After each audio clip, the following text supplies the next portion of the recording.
Part 1. Laying Plans. Sun Tzu said, "The art of war is of vital importance to the state. It is a matter of life and death, a road either to safety or to ruin. Hence it is a subject of inquiry which can on no account be neglected. The art of war, then, is governed by 5 constant factors, to be taken into account in one's deliberations, when seeking to determine the conditions obtaining in the field. These are 1. The moral law, 2. Heaven, 3. Earth, 4. The commander, 5. Method and discipline. The moral law causes the people to be in complete accord with their ruler, so that they will follow him regardless of their lives, undismayed by any danger. Heaven signifies night and day, cold and heat, times and seasons. Earth comprises distances, great and small, danger and security, open ground and narrow passes, the chances of life and death. The commander stands for the virtues of wisdom, sincerity, benevolence, courage, and strictness. By method and discipline are to be understood the marshalling of the army in its proper subdivisions, the graduations of rank among the officers, the maintenance of roads by which supplies may reach the army, and the control of military expenditure. These 5 heads should be familiar to every general. He who knows them will be victorious. He who knows them not will fail. Therefore, in your deliberations, when seeking to determine the military conditions, let them be made the basis of a comparison in this wise. 1. Which of the 2 sovereigns is imbued with the moral law? 2. Which of the 2 generals has most ability? 3. With whom lie the advantages derived from heaven and earth? 4. On which side is discipline most rigorously enforced? 5. Which army is stronger? 6. On which side are officers and men more highly trained? 7. In which army is there the greater constancy both in reward and punishment? By means of these 7 considerations I can forecast victory or defeat. The general that hearkens to my counsel and acts upon it will conquer. Let such a one be retained in command. The general that hearkens not to my counsel nor acts upon it will suffer defeat. Let such a one be dismissed. While heeding the profit of my counsel, avail yourself also of any helpful circumstances over and beyond the ordinary rules. According as circumstances are favourable, one should modify one's plans. All warfare is based on deception. Hence, when able to attack, we must seem unable. When using our forces, we must seem inactive. When we are near, we must make the enemy believe we are far away. When far away, we must make him believe we are near. Hold out baits to entice the enemy. Feign disorder, and crush him. If he is secure at all points, be prepared for him. If he is in superior strength, evade him. If your opponent is of choleric temper, seek to irritate him. Pretend to be weak, that he may grow arrogant. If he is taking his ease, give him no rest. If his forces are united, separate them. Attack him where he is unprepared. Appear where you are not expected. These military devices, leading to victory, must not be divulged beforehand. Now the general who wins a battle makes many calculations in his temple ere the battle is fought. The general who loses a battle makes but few calculations beforehand. Thus do many calculations lead to victory, and few calculations to defeat. How much more no calculation at all? It is by attention to this point that I can foresee who is likely to win or lose. Part 2. Waging War. Sun Tzu said, "In the operations of war, where there are in the field 1,000 swift chariots, as many heavy chariots, and 100,000 mail-clad soldiers, with provisions enough to carry them 1,000 li, the expenditure at home and at the front, including entertainment of guests, small items such as glue and paint, and sums spent on chariots and armour, will reach the total of 1,000 ounces of silver per day. Such is the cost of raising an army of 100,000 men." When you engage in actual fighting, if victory is long in coming, then men's weapons will grow dull and their ardour will be damped. If you lay siege to a town, you will exhaust your strength. Again, if the campaign is protracted, the resources of the state will not be equal to the strain. Now, when your weapons are dulled, your ardour damped, your strength exhausted, and your treasure spent, other chieftains will spring up to take advantage of your extremity. Then no man, however wise, will be able to avert the consequences that must ensue. Thus, though we have heard of stupid haste in war, cleverness has never been seen associated with long delays. There is no instance of a country having benefited from prolonged warfare.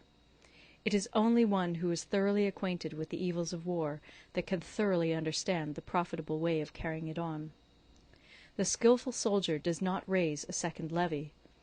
Neither are his supply wagons loaded more than twice. Bring war material with you from home, but forage on the enemy. Thus the army will have food enough for its needs. Poverty of the state exchequer causes an army to be maintained by contributions from a distance. Contributing to maintain an army at a distance causes the people to be impoverished. On the other hand, the proximity of an army causes prices to go up, and high prices cause the people's substance to be drained away. When their substance is drained away, the peasantry will be afflicted by heavy exactions. With this loss of substance and exhaustion of strength, the homes of the people will be stripped bare, and 3/10 of their income will be dissipated, while government expenses for broken chariots, worn-out horses, breastplates and helmets, bows and arrows, spears and shields, protective mantles, draught oxen, and heavy wagons will amount to 4/10 of its total revenue. Hence a wise general makes a point of foraging on the enemy. 1 cartload of the enemy's provisions is equivalent to 20 of one's own, and likewise a single picul of his provender is equivalent to 20 from one's own store. Now in order to kill the enemy, our men must be roused to anger. That there may be advantage from defeating the enemy, they must have their rewards. Therefore in chariot fighting, when 10 or more chariots have been taken, those should be rewarded who took the first. Our own flags should be substituted for those of the enemy, and their chariots mingled and used in conjunction with ours. The captured soldiers should be kindly treated and kept. This is called using the conquered foe to augment one's own strength. In war, then, let your great object be victory, not lengthy campaigns. Thus it may be known that the leader of armies is the arbiter of the people's fate, the man on whom it depends whether the nation shall be in peace or in peril. Part 3. Attack by Stratagem. Sun Tzu said, "In the practical art of war, the best thing of all is to take the enemy's country whole and intact. To shatter and destroy it is not so good. So, too, it is better to recapture an army entire than to destroy it, to capture a regiment, a detachment, or a company entire than to destroy them. Hence, to fight and conquer in all your battles is not supreme excellence. Supreme excellence consists in breaking the enemy's resistance without fighting. Thus the highest form of generalship is to balk the enemy's plans. The next best is to prevent the junction of the enemy's forces. The next in order is to attack the enemy's army in the field. And the worst policy of all is to besiege walled cities. The rule is, not to besiege walled cities if it can possibly be avoided. The preparation of mantlets, movable shelters, and various implements of war will take up 3 whole months, and the piling up of mounds against the walls will take 3 months more. The general, unable to control his irritation, will launch his men to the assault like swarming ants, with the result that 1/3 of his men are slain, while the town still remains untaken. Such are the disastrous effects of a siege. Therefore the skilful leader subdues the enemy's troops without any fighting. He captures their cities without laying siege to them. He overthrows their kingdom without lengthy operations in the field. With his forces intact he will dispute the mastery of the empire, and thus, without losing a man, his triumph will be complete. This is the method of attacking by stratagem. It is the rule in war, if our forces are 10 to the enemy's 1, to surround him; if 5 to 1, to attack him; if twice as numerous, to divide our army into 2. If equally matched, we can offer battle; if slightly inferior in numbers, we can avoid the enemy; if quite unequal in every way, we can flee from him. Hence, though an obstinate fight may be made by a small force, in the end it must be captured by the larger force. Now the general is the bulwark of the state. If the bulwark is complete at all points, the state will be strong. If the bulwark is defective, the state will be weak. There are 3 ways in which a ruler can bring misfortune upon his army. 1. By commanding the army to advance or to retreat, being ignorant of the fact that it cannot obey. This is called hobbling the army. 2. By attempting to govern an army in the same way as he administers a kingdom, being ignorant of the conditions which obtain in an army. This causes restlessness in the soldiers' minds. 3. By employing the officers of his army without discrimination through ignorance of the military principle of adaptation to circumstances. This shakes the confidence of the soldiers.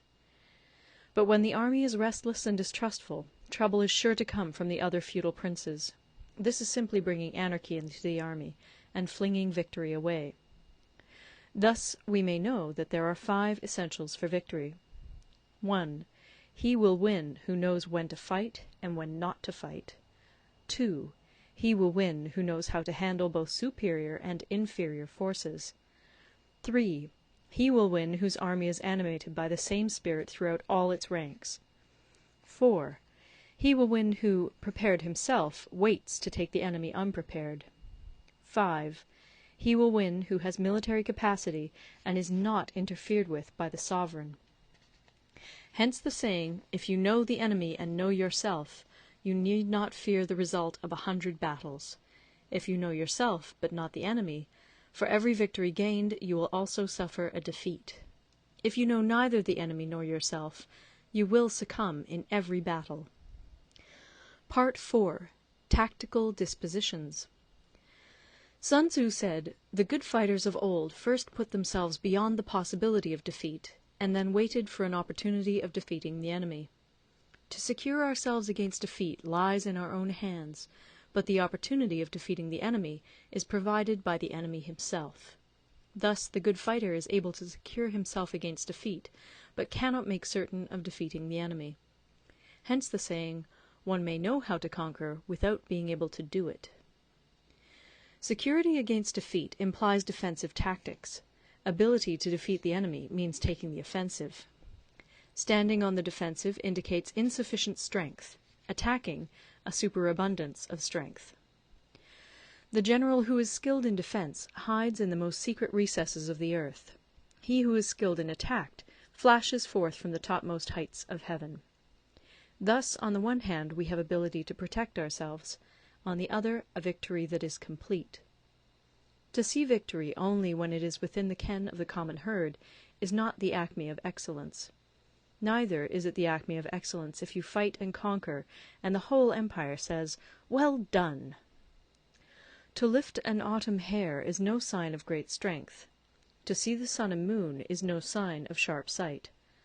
To hear the noise of thunder is no sign of a quick ear. What the ancients called a clever fighter is one who not only wins, but excels in winning with ease. Hence his victories bring him neither reputation for wisdom nor credit for courage. He wins his battles by making no mistakes. Making no mistakes is what establishes the certainty of victory, for it means conquering an enemy that is already defeated. Hence the skilful fighter puts himself into a position which makes defeat impossible, and does not miss the moment for defeating the enemy.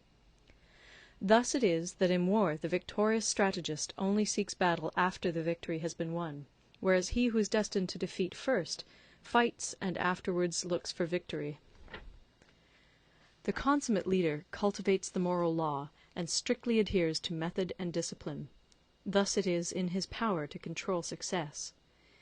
In respect of military method we have, firstly, measurement; secondly, estimation of quantity; thirdly, calculation; fourthly, balancing of chances; fifthly, victory.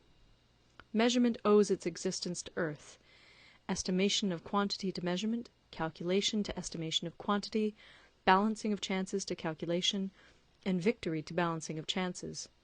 A victorious army opposed to a routed one is as a pound's weight placed in the scale against a single grain. The onrush of a conquering force is like the bursting of pent-up waters into a chasm 1,000 fathoms deep. Part 5. Energy.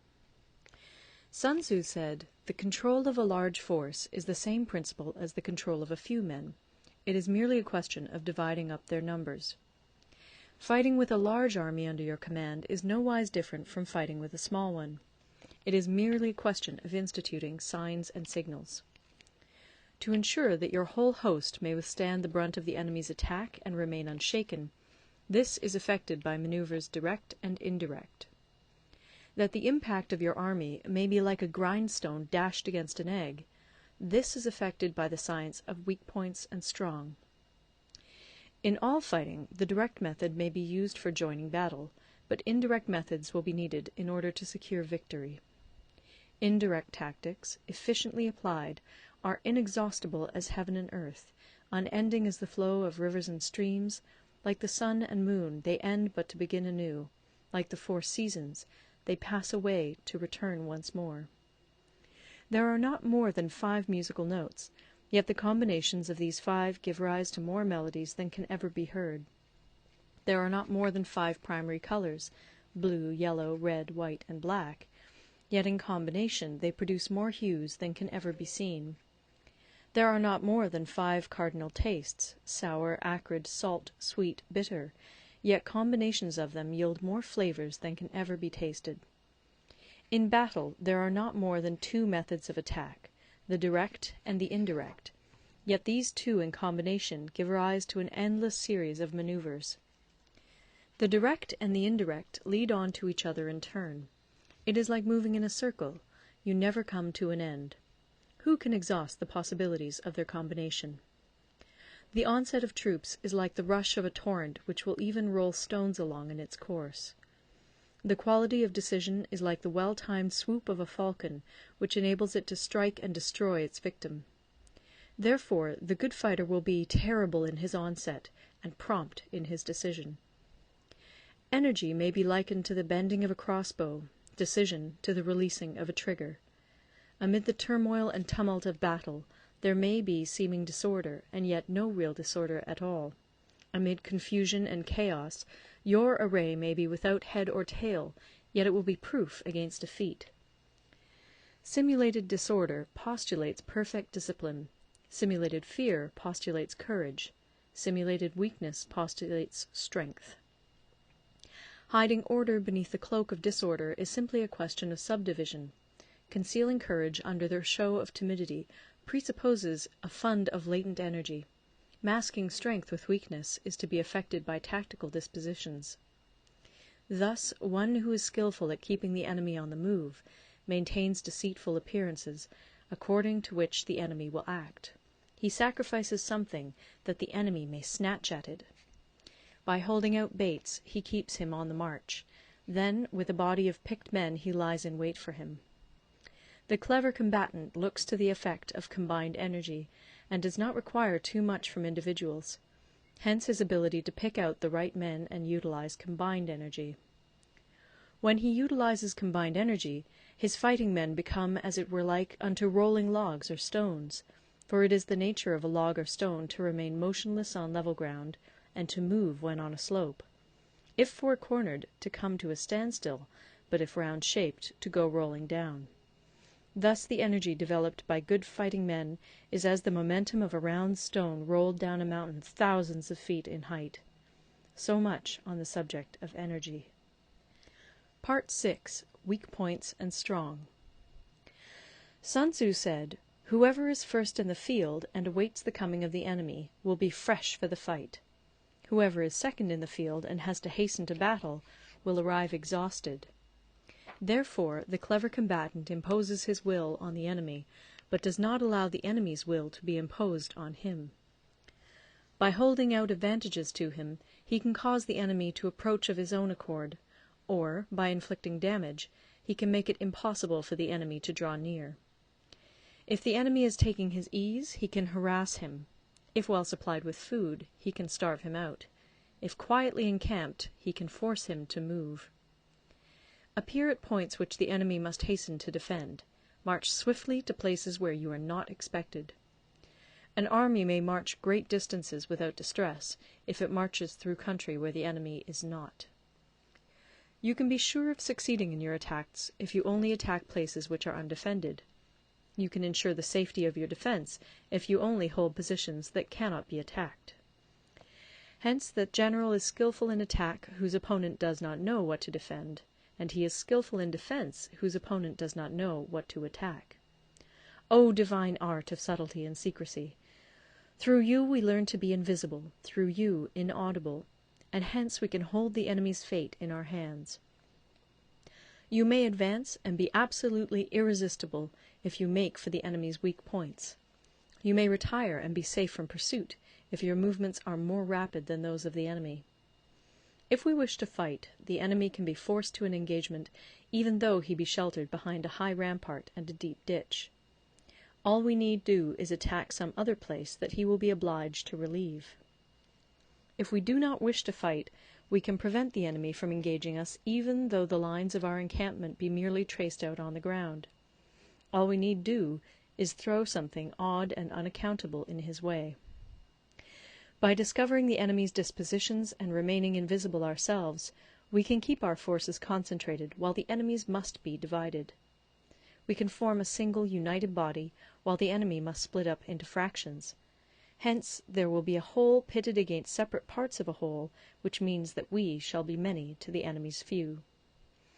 And if we are able thus to attack an inferior force with a superior one, our opponents will be in dire straits. The spot where we intend to fight must not be made known, for then the enemy will have to prepare against a possible attack at several different points. And his forces being thus distributed in many directions, the numbers we shall have to face at any given point will be proportionately few. For should the enemy strengthen his van, he will weaken his rear. Should he strengthen his rear, he will weaken his van. Should he strengthen his left, he will weaken his right. Should he strengthen his right, he will weaken his left. If he sends reinforcements everywhere, he will everywhere be weak. Numerical weakness comes from having to prepare against possible attacks. Numerical strength from compelling our adversary to make these preparations against us. Knowing the place and the time of the coming battle, we may concentrate from the greatest distances in order to fight. But if neither time nor place be known, then the left wing will be impotent to succour the right equally impotent to succour the left, the van unable to relieve the rear, or the rear to support the van. How much more so if the furthest proportions of the army are anything under 100 li apart, and even the nearest are separated by several li? Though according to my estimate the soldiers of Yue exceed our own in number, that shall advantage them nothing in the matter of victory. I say then that victory can be achieved. Though the enemy be stronger in numbers, we may prevent him from fighting. Scheme so as to discover his plans and the likelihood of their success. Rouse him, and learn the principle of his activity or inactivity. Force him to reveal himself, so as to find out his vulnerable spots. Carefully compare the opposing army with your own, so that you may know where strength is superabundant and where it is deficient. In making tactical dispositions, the highest pitch you can attain is to conceal them. Conceal your dispositions, and you will be safe from the prying of the subtlest spies, from the machinations of the wisest brains. How victory may be produced for them out of the enemy's own tactics, that is what the multitude cannot comprehend. All men can see the tactics whereby I conquer, but what none can see is the strategy out of which victory is evolved. Do not repeat the tactics which have gained you one victory, but let your methods be regulated by the infinite variety of circumstances. Military tactics are like unto water, for water in its natural course runs away from high places and hastens downwards. So in war, the way is to avoid what is strong and to strike at what is weak. Water shapes its course according to the nature of the ground over which it flows. The soldier works out his victory in relation to the foe whom he is facing. Therefore, just as water retains no constant shape, in warfare there are no constant conditions.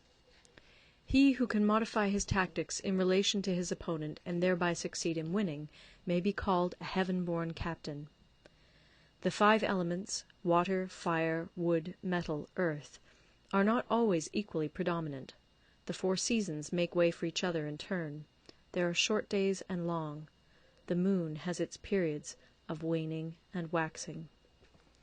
Part 7. Manoeuvring. Sun Tzu said, "In war the general receives his commands from the sovereign. Having collected an army and concentrated his forces, he must blend and harmonize the different elements thereof before pitching his camp. After that comes tactical manoeuvring, than which there is nothing more difficult. The difficulty of tactical manoeuvring consists in turning the devious into the direct, and misfortune into gain. Thus, to take a long and circuitous route, after enticing the enemy out of the way, and those starting after him, to contrive to reach the goal before him, shows knowledge of the artifice of deviation. Manoeuvring with an army is advantageous; with an undisciplined multitude, most dangerous. If you set a fully equipped army in march in order to snatch an advantage, the chances are that you will be too late. On the other hand, to detach a flying column for the purpose involves the sacrifice of its baggage and stores. Thus, if you order your men to roll up their buff coats, and make forced marches without halting day or night, covering double the usual distance at a stretch, doing 100 li in order to wrest an advantage, the leaders of all your 3 divisions will fall into the hands of the enemy.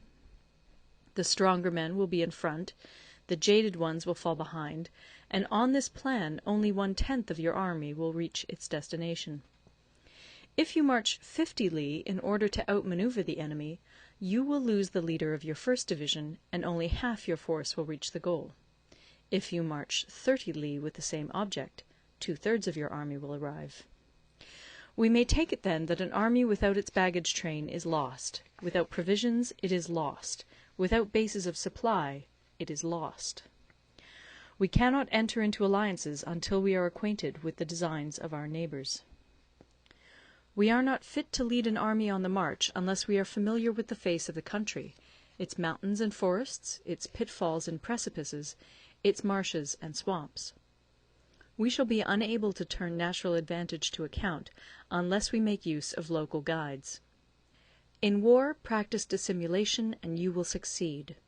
Whether to concentrate or to divide your troops must be decided by circumstances. Let your rapidity be that of the wind, your compactness that of the forest. In raiding and plundering be like fire, in immovability like a mountain. Let your plans be dark, and impenetrable as night, and when you move, fall like a thunderbolt. When you plunder a countryside, let the spoil be divided amongst your men. When you capture new territory, cut it up into allotments for the benefit of the soldiery. Ponder and deliberate before you make a move. He will conquer who has learnt the artifice of deviation. Such is the art of manoeuvring. The Book of Army Management says, "On the field of battle the spoken word does not carry far enough. Hence the institution of gongs and drums. Nor can ordinary objects be seen clearly enough. Hence the institution of banners and flags. Gongs and drums, banners and flags, are means whereby the ears and eyes of the host may be focused on one particular point. The host thus forming a single united body, it is impossible either for the brave to advance alone, or for the cowardly to retreat alone. This is the art of handling large masses of men. In night fighting, then, make much use of signal flyers and drums, and in fighting by day, of flags and banners, as a means of influencing the ears and eyes of your army. A whole army may be robbed of its spirit. A commander-in-chief may be robbed of his presence of mind. Now, a soldier's spirit is keenest in the morning; by noonday it has begun to flag, and in the evening his mind is bent only on returning to camp. A clever general, therefore, avoids an army when its spirit is keen, but attacks it when it is sluggish and inclined to return. This is the art of studying moods. Disciplined and calm, to await the appearance of disorder and hubbub amongst the enemy. This is the art of retaining self-possession. To be near the goal while the enemy is still far from it, to wait at ease while the enemy is toiling and struggling, to be well fed while the enemy is famished. This is the art of husbanding one's strength. To refrain from intercepting an enemy whose banners are in perfect order, to refrain from attacking an army drawn up in calm and confident array, This is the art of studying circumstances. It is a military axiom not to advance uphill against the enemy, nor to oppose him when he comes downhill. Do not pursue an enemy who simulates flight. Do not attack soldiers whose temper is keen. Do not swallow bait offered by the enemy. Do not interfere with an army that is returning home. When you surround an army, leave an outlet free. Do not press a desperate foe too hard. Such is the art of warfare. Part 8. Variation in Tactics. Sun Tzu said, "In war, the general receives his commands from the sovereign, collects his army, and concentrates his forces. When in difficult country, do not encamp. In country where high roads intersect, join hands with your allies. Do not linger in dangerously isolated positions. In hemmed-in situations, you must resort to stratagem. In desperate position, you must fight. There are roads which must not be followed, armies which must not be attacked, towns which must not be besieged, positions which must not be contested, commands of the sovereign which must not be obeyed." The general who thoroughly understands the advantages that accompany variation of tactics knows how to handle his troops. The general who does not understand these may be well acquainted with the configuration of the country, yet he will not be able to turn his knowledge to practical account. So, the student of war who is unversed in the art of war of varying his plans, even though he be acquainted with the 5 advantages, will fail to make the best use of his men. Hence, in the wise leader's plans, considerations of advantage and of disadvantage will be blended together. If our expectation of advantage be tempered in this way, we may succeed in accomplishing the essential part of our schemes. If, on the other hand, in the midst of difficulties we are always ready to seize an advantage, we may extricate ourselves from misfortune. Reduce the hostile chiefs by inflicting damage on them, and make trouble for them, and keep them constantly engaged. Hold out specious allurements, and make them rush to any given point. The art of war teaches us to rely not on the likelihood of the enemy's not coming, but on our own readiness to receive him, not on the chance of his not attacking, but rather on the fact that we have made our position unassailable. There are 5 dangerous faults which may affect a general. 1. Recklessness, which leads to destruction. 2. Cowardice, which leads to capture. 3. A hasty temper, which can be provoked by insults. 4. A delicacy of honour, which is sensitive to shame. 5. Over-solicitude for his men, which exposes him to worry and trouble. These are the 5 besetting sins of a general, ruinous to the conduct of war. When an army is overthrown and its leader slain, the cause will surely be found among these 5 dangerous faults. Let them be a subject of meditation. Part 9. The Army on the March. Sun Tzu said, "We come now to the question of encamping the army, and observing signs of the enemy. Pass quickly over mountains, and keep in the neighbourhood of valleys. Camp in high places, facing the sun. Do not climb heights in order to fight." So much for mountain warfare. After crossing a river, you should get far away from it. When an invading force crosses a river in its onward march, do not advance to meet it in midstream. It will be best to let half the army get across, and then deliver your attack. If you are anxious to fight, you should not go to meet the invader near a river which he has to cross. Moor your craft higher up than the enemy, and facing the sun. Do not move upstream to meet the enemy. So much for river warfare. In crossing salt marshes, your sole concern should be to get over them quickly, without any delay. If forced to fight in a salt marsh, you should have water and grass near you, and get your back to a clump of trees. So much for operations in salt marshes. In dry, level country, take up an easily accessible position with rising ground to your right and on your rear, so that the danger may be in front and safety lie behind. So much for campaigning in flat country. These are the 4 useful branches of military knowledge which enabled the Yellow Emperor to vanquish 4 several sovereigns. All armies prefer high ground to low, and sunny places to dark. If you are careful of your men and camp on hard ground, the army will be free from disease of every kind, and this will spell victory. When you come to a hill or a bank, occupy the sunny side, with the slope on your right rear. Thus you will at once act for the benefit of your soldiers, and utilize the natural advantages of the ground. When, in consequence of heavy rains up country, a river which you wish to ford is swollen and flecked with foam, you must wait until it subsides. Country in which there are precipitous cliffs with torrents running between, deep natural hollows, confined places, tangled thickets, quagmires, and crevasses, should be left with all possible speed, and not approached. While we keep away from such places, we should get the enemy to approach them. While we face them, we should let the enemy have them on his rear. If in the neighbourhood of your camp there should be any hilly country, ponds surrounded by aquatic grass, hollow basins filled with reeds, or woods with thick undergrowth, they must be carefully routed out and searched, for these are places where men in ambush or insidious spies are likely to be lurking. When the enemy is close at hand and remains quiet, he is relying on the natural strength of his position.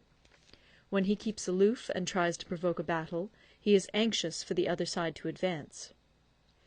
If his place of encampment is easy of access, he is tendering a bait. Movement amongst the trees of a forest shows that the enemy is advancing. The appearance of a number of screens in the midst of thick grass means that the enemy wants to make us suspicious. The rising of birds in their flight is the sign of an ambuscade. Startled beasts indicate that a sudden attack is coming. When there is dust rising in a high column, it is the sign of chariots advancing. When the dust is low, but spread over a wide area, it betokens the approach of infantry. When it branches out in different directions, it shows that parties have been sent to collect firewood. A few clouds of dust, moving to and fro, signify that the army is encamping. Humble words and increased preparations are signs that the enemy is about to advance. Violent language and driving forward as if to the attack are signs that he will retreat. When the light chariots come out first and take up a position on the wings, it is a sign that the enemy is forming for battle. Peace proposals unaccompanied by a sworn covenant indicate a plot. When there is much running about, and the soldiers fall into rank, it means that the critical moment has come. When some are seen advancing and some retreating, it is a lure. When the soldiers stand leaning on their spears, they are faint from want of food. If those who are sent to draw water begin by drinking themselves, the army is suffering from thirst. If the enemy sees an advantage to be gained and makes no effort to secure it, the soldiers are exhausted. If birds gather on any spot, it is unoccupied. Clamour by night betokens nervousness. If there is a disturbance in the camp, the general's authority is weak. If the banners and flags are shifted about, sedition is afoot. If the officers are angry, it means that the men are weary. When an army feeds its horses with grain and kills its cattle for food, and when the men do not hang their cooking pots over the campfires, showing that they will not return to their tents, you may know that they are determined to fight to the death. The sight of men whispering together in small knots, or speaking in subdued tones, points to disaffection amongst the rank and file. Too frequent rewards signify that the enemy is at the end of his resources. Too many punishments betray a condition of dire distress. To begin by bluster, but afterwards to take fright at the enemy's numbers, shows a supreme lack of intelligence. When envoys are sent with compliments in their mouths, it is a sign that the enemy wishes for a truce. If the enemy's troops march up angrily and remain facing ours for a long time without either joining battle or taking themselves off again, the situation is one that demands great vigilance and circumspection. If our troops are no more in number than the enemy, that is amply sufficient. It only means that no direct attack can be made. What we can do is simply to concentrate all our available strength, keep a close watch on the enemy, and obtain reinforcements. He who exercises no forethought, but makes light of his opponents, is sure to be captured by them. If soldiers are punished before they have grown attached to you, they will not prove submissive, and, unless submissive, they will be practically useless. If, when the soldiers have become attached to you, punishments are not enforced, they will still be useless. Therefore, soldiers must be treated in the first instance with humanity, but kept under control by means of iron discipline. This is a certain road to victory. If in training soldiers commands are habitually enforced, the army will be well disciplined. If not, its discipline will be bad. If a general shows confidence in his men, but always insists on his orders being obeyed, the gain will be mutual. Part 10. Terrain. Sun Tzu said, we may distinguish 6 kinds of terrain, to wit, 1. Accessible ground, 2. Entangling ground, 3. Temporizing ground, 4. Narrow passes, 5. Precipitous heights, 6. Positions at a great distance from the enemy. Ground which can be freely traversed by both sides is called accessible. With regard to ground of this nature, be before the enemy in occupying the raised and sunny spots, and carefully guard your line of supplies. Then you will be able to fight with advantage. Ground which can be abandoned but is hard to reoccupy is called entangling. From a position of this sort, if the enemy is unprepared, you may sally forth and defeat him. But if the enemy is prepared for your coming, and you fail to defeat him, then, return being impossible, disaster will ensue. When the position is such that neither side will gain by making the first move, it is called temporizing ground. In a position of this sort, even though the enemy should offer us an attractive bait, it will be advisable not to stir forth, but rather to retreat, thus enticing the enemy in his turn. Then, when part of his army has come out, we may deliver our attack with advantage. With regard to narrow passes, if you can occupy them first, let them be strongly garrisoned, and await the advent of the enemy. Should the army forestall you in occupying a pass, do not go after him if the pass is fully garrisoned, but only if it is weakly garrisoned. With regard to precipitous heights, if you are beforehand with your adversary, you should occupy the raised and sunny spots, and there wait for him to come up. If the enemy has occupied them before you, do not follow him, but retreat, and try to entice him away. If you are situated at a great distance from the enemy, and the strength of the two armies is equal, it is not easy to provoke a battle, and fighting will be to your disadvantage. These 6 are the principles connected with earth. The general who's attained a responsible post must be careful to study them.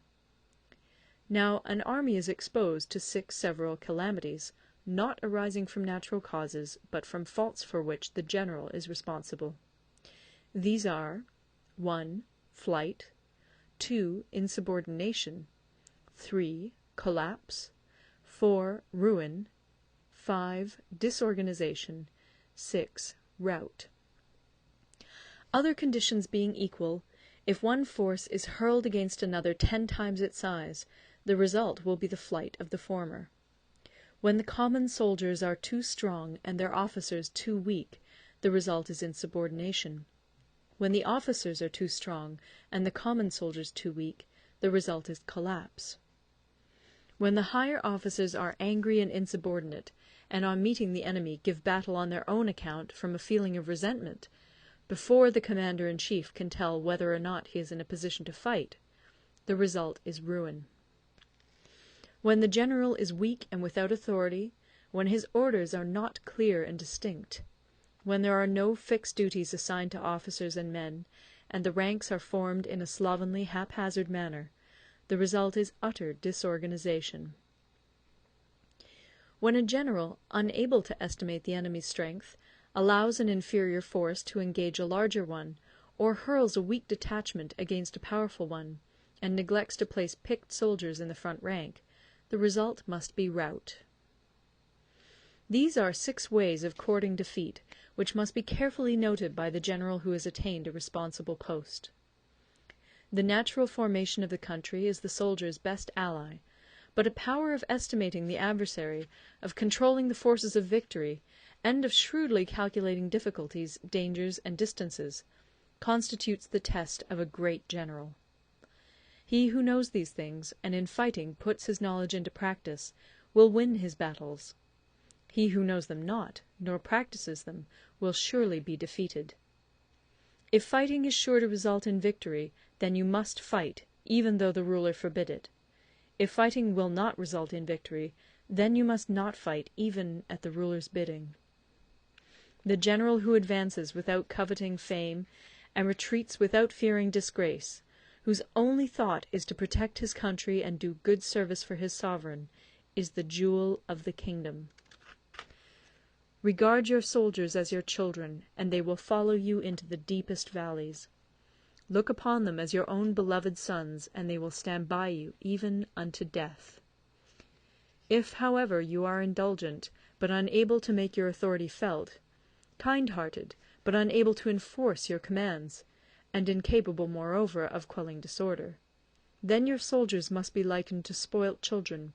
They are useless for any practical purpose. If we know that our own men are in a condition to attack, but are unaware that the enemy is not open to attack, we have gone only half-way towards victory. If we know that the enemy is open to attack, but are unaware that our own men are not in a condition to attack, we have gone only half-way towards victory.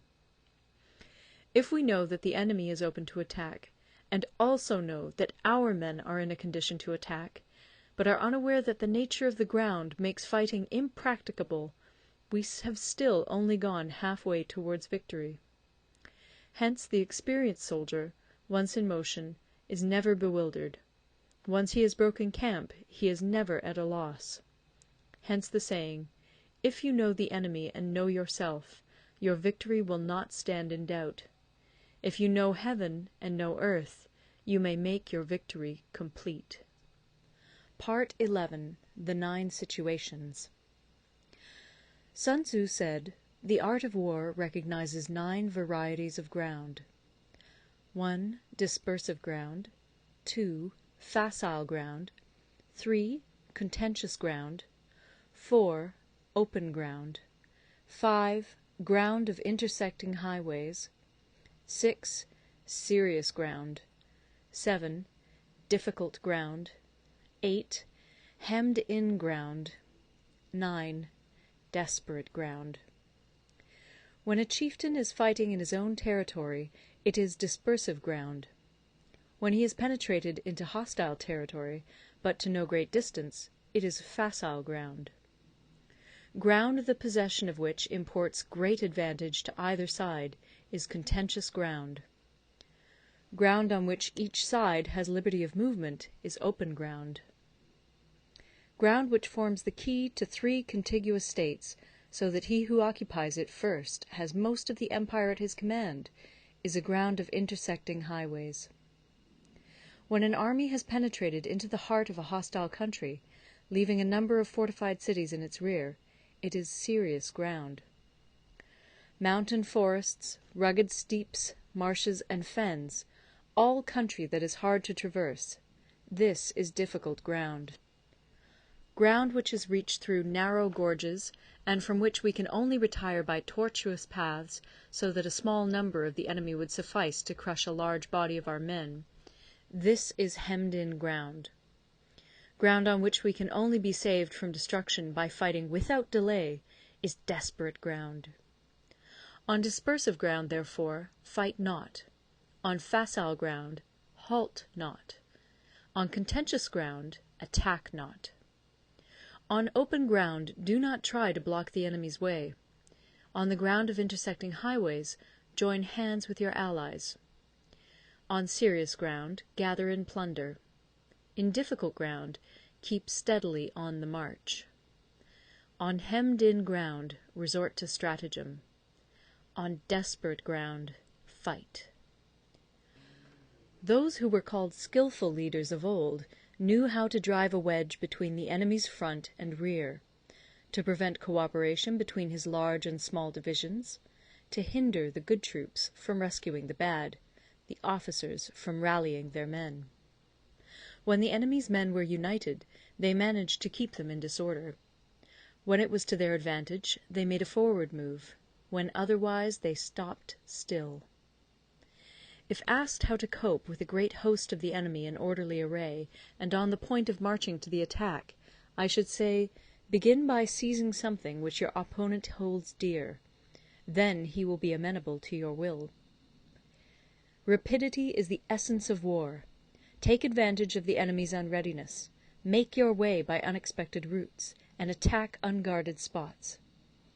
The following are the principles to be observed by an invading force.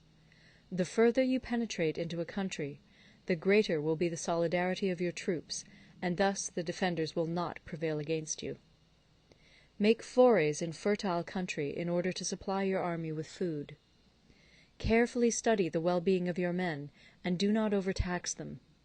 Concentrate your energy and hoard your strength. Keep your army continually on the move, and devise unfathomable plans.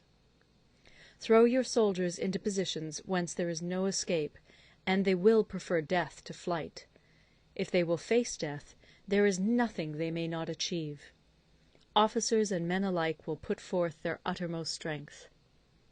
Soldiers, when in desperate straits, lose the sense of fear.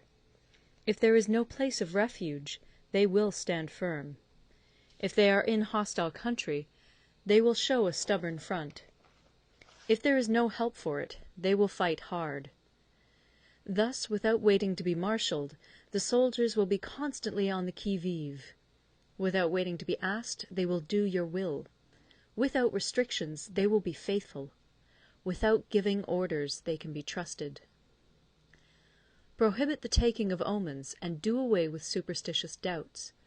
Then, until death itself comes, no calamity need be feared. If our soldiers are not overburdened with money, it is not because they have a distaste for riches.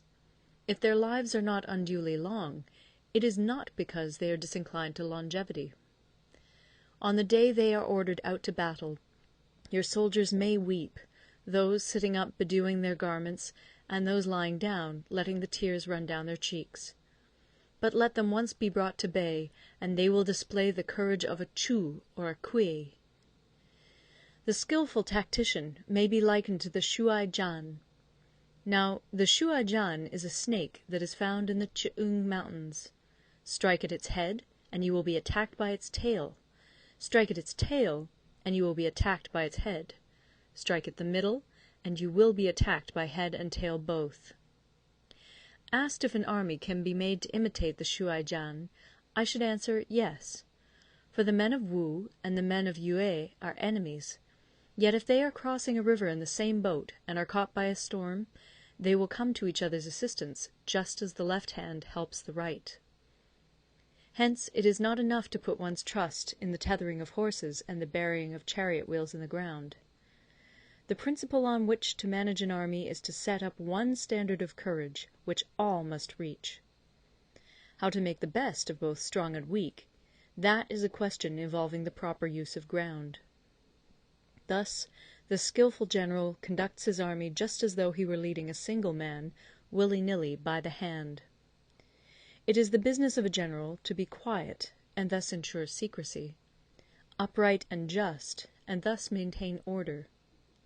He must be able to mystify his officers and men by false reports and appearances, and thus keep them in total ignorance.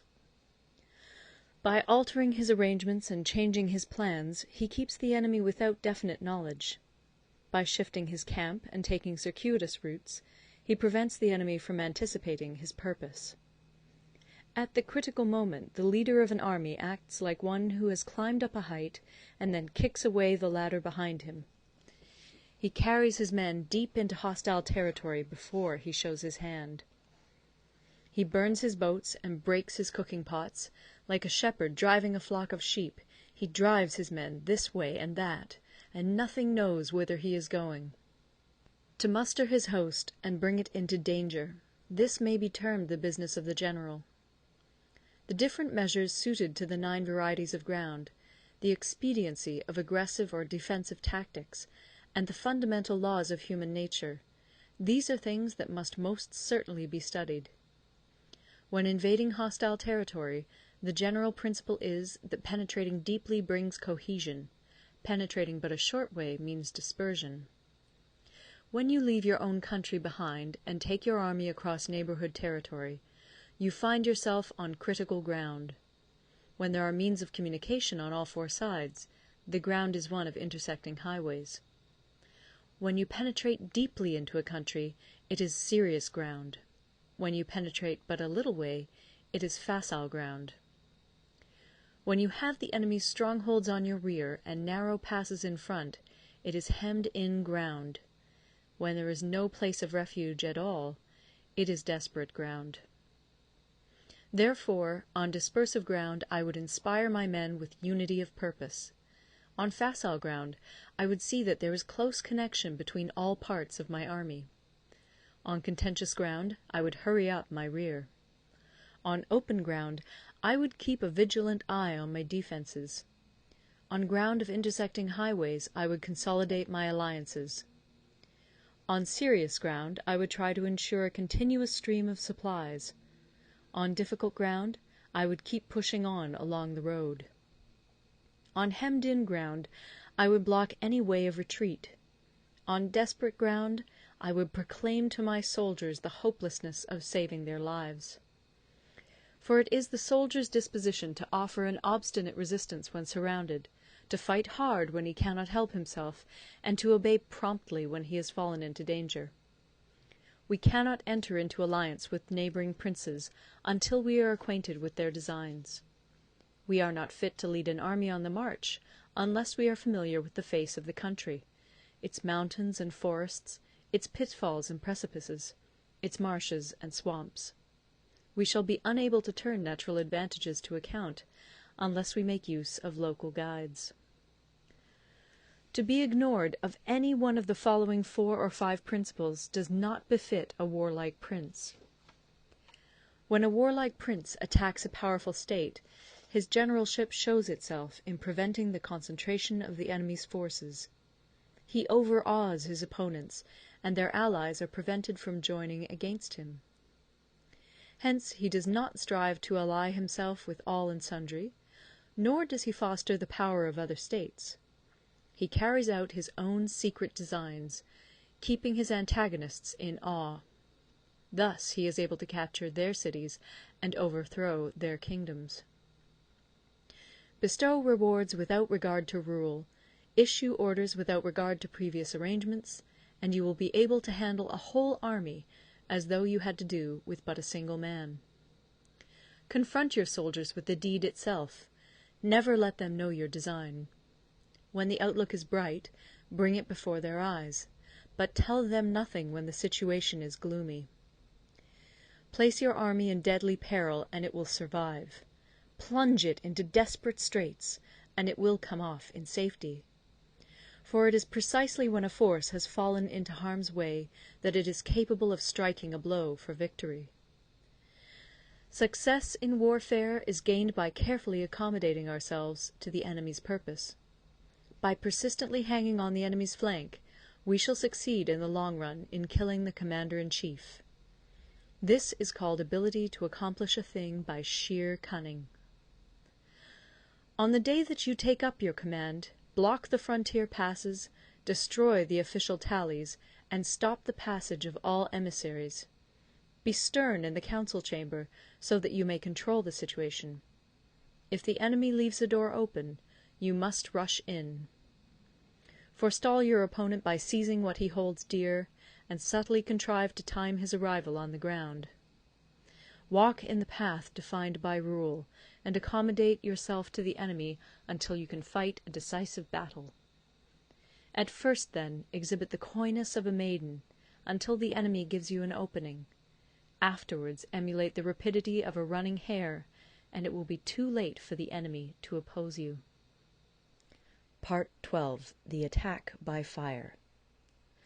Sun Tzu said, "There are 5 ways of attacking with fire. The first is to burn soldiers in their camp. The second is to burn stores. The third is to burn baggage trains. The fourth is to burn arsenals and magazines. The fifth is to hurl dropping fire amongst the enemy. In order to carry out an attack, we must have means available. The material for raising fire should always be kept in readiness. There is a proper season for making attacks with fire, and special days for starting a conflagration. The proper season is when the weather is very dry.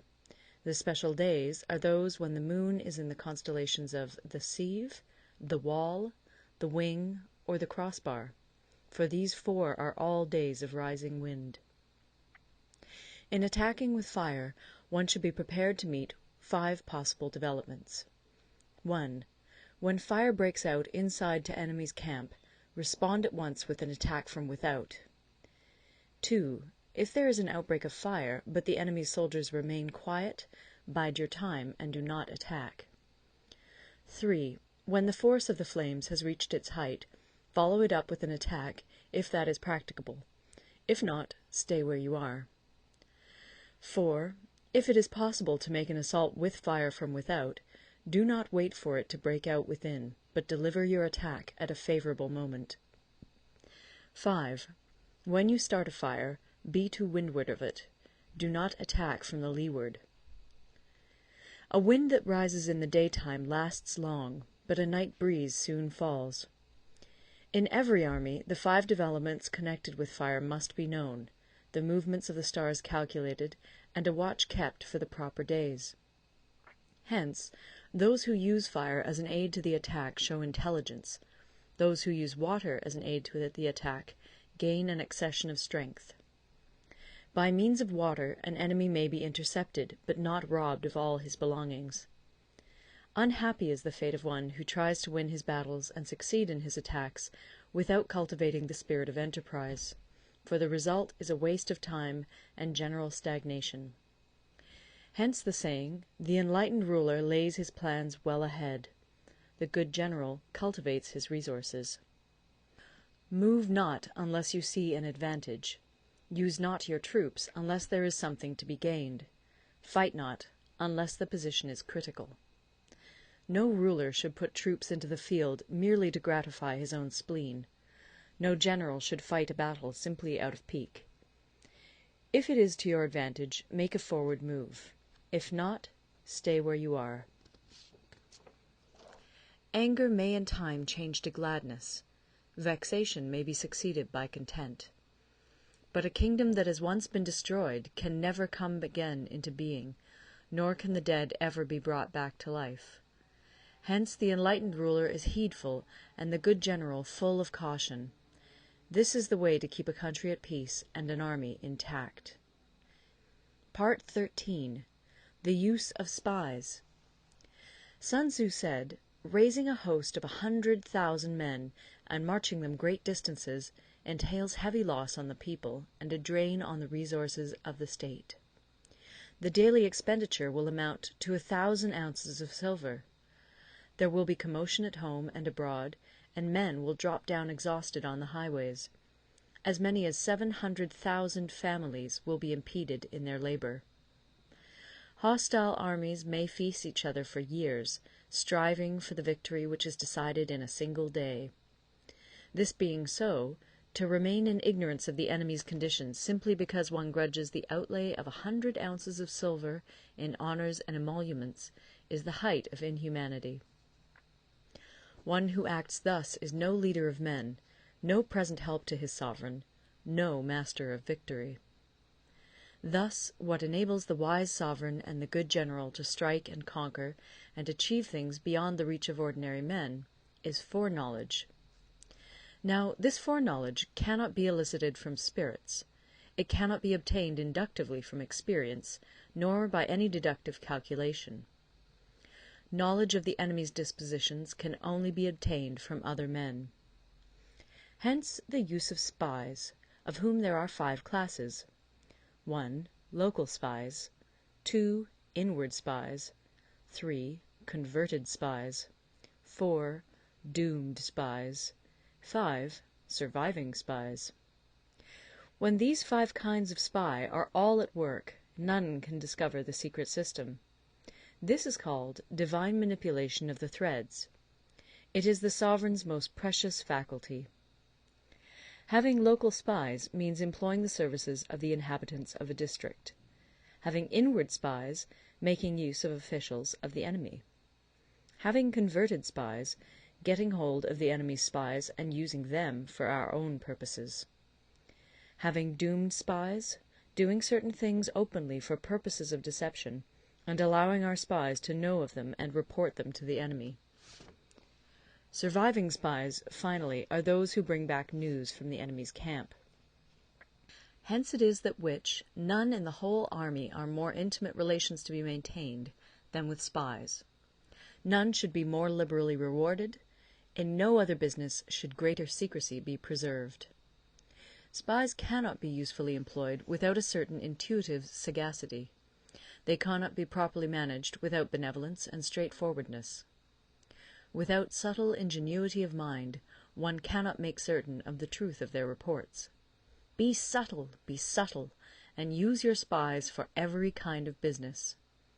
If a secret piece of news is divulged by a spy before the time is ripe, he must be put to death together with the man to whom the secret was told. Whether the object be to crush an army, to storm a city, or to assassinate an individual, it is always necessary to begin by finding out the names of the attendants, the aides-de-camp, and doorkeepers and sentries of the general in command. Our spies must be commissioned to ascertain these. The enemy's spies, who have come to spy on us, must be sought out, tempted with bribes, led away, and comfortably housed. Thus they will become converted spies and available for our service. It is through the information brought by the converted spy that we are able to acquire and employ local and inward spies. It is owing to this information again that we can cause the doomed spy to carry false tidings to the enemy.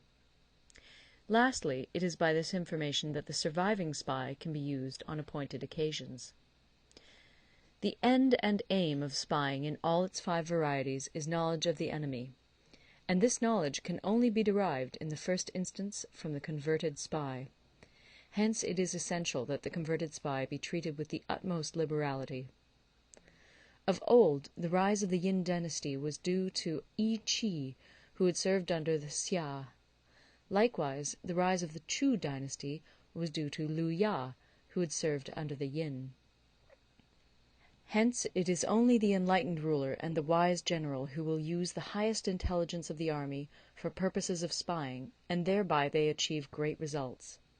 Spies are a most important element in water, because on them depends an army's ability to move.